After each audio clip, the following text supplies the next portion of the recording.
Hello everyone. I'm going to give you a wrap up on second quarter property update. Share price weakness of SA listed property companies continued into the second quarter of 2023. This is shown by SA listed property underperforming all other asset classes with OLP down 4.5% compared to positive returns of 2% for equities, 1.8% for bonds, and cash at about 3.7% year to date. Load shedding and high interest rates continue to dampen sentiments towards SA listed property. At stage 6, load shedding, the impact for landlords is unsustainable.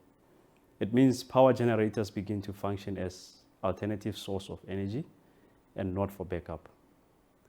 Therefore, landlords must bear higher depreciation costs while also incurring diesel costs, which are 4 to 5 times more than Eskom power on a kilowatt basis.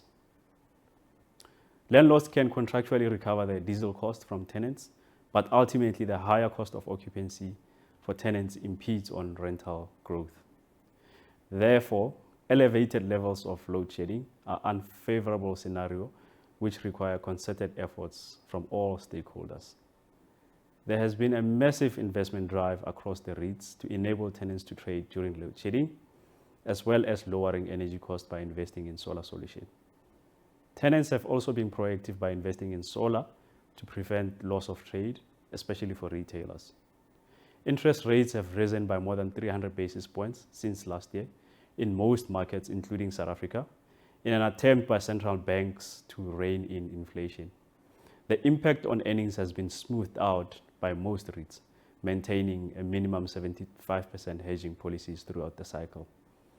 Unsurprisingly, we haven't seen immediate earnings reset to reflect the full spike in interest rates. We had few companies reporting financial results in June, and there are indications of rental growth coming through and vacancies improving.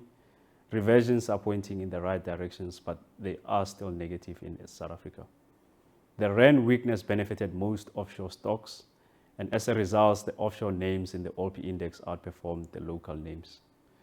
Top performers in the index so far are Industrial REIT, Sirius, Shaftesbury, and the laggards are unsurprisingly all SA names including Equities, Investec Property Fund, and Redefine, despite the fact that these underperformers have significant offshore exposure.